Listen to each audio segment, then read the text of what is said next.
It is time to rebuild the Commonwealth. With the North American Free Trade Agreement in jeopardy and Britain's exit from the European Union, numerous nations are currently in economic danger. 20% of Canada's economy relies directly on NAFTA. If America decides we're not negotiating with you anymore, we're leaving NAFTA, 6 months down the road, 20%, 1/5 of Canada's economy will collapse. Nothing, the Great Recession was nothing compared to that. We have not seen that kind of economic damage since the Great Depression. If NAFTA is in jeopardy, our Canadian economy is in jeopardy.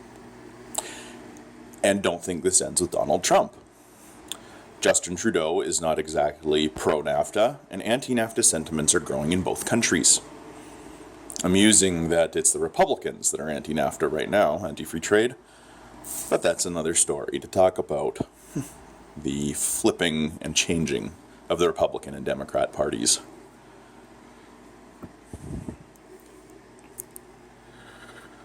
Rebuilding the Commonwealth would provide a new major economic power in the world.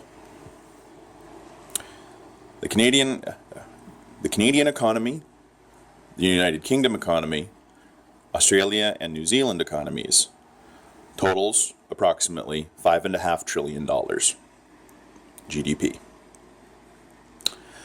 While that is nothing, that is relatively small compared to the European Union or the United States, it's not small on the world stage. A free trade pact between the 4 primary English-speaking Commonwealth countries, with free movement between them, would be, if not the kind of powerhouse that Europe and America are, it would at least provide negotiating power for those countries and provide an economic free trade zone with significant power. Very few other nations would have that kind of power. Recreating the Commonwealth would start creating a new player on the world stage, which right now is sorely needed, especially amongst democratic nations.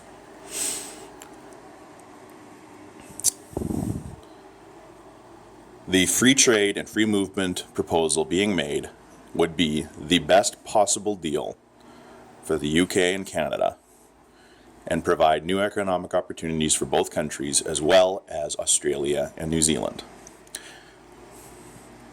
With the decline of NAFTA and the exit of the UK from the European Union, it looking more and more like this is just going to be necessary, unless we all want our economies to collapse. And frankly, as a Canadian, if I had the opportunity, I would go live in New Zealand.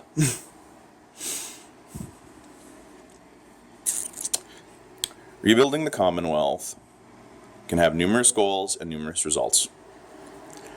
Start with the UK, Canada, Australia, and New Zealand, and then begin concentrating on other smaller nations. Have a Commonwealth free trade and free movement agreement that applies to people of certain economic standing, nations of certain economic standing, not people. One by one, let's take the smaller, less developed Commonwealth nations and start developing them with Commonwealth money in the United Agreement. Build up their security, their police, build up their economy and their rights. And one by one, as we do so, because we can't do them all at once, let's do it one at a time, add them to the Commonwealth Free Trade and Free Movement Agreement. Over time, this will create an economic superpower, one that can potentially rival the United States and Europe. This would give all of these nations more bargaining power with both the United States and Europe, as well as could potentially form the front for a new military alliance across the world.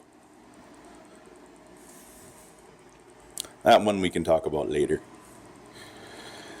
Rebuilding the Commonwealth should start becoming national goals for these countries. If it doesn't happen, we're all going to suffer. This is the Angry Beard.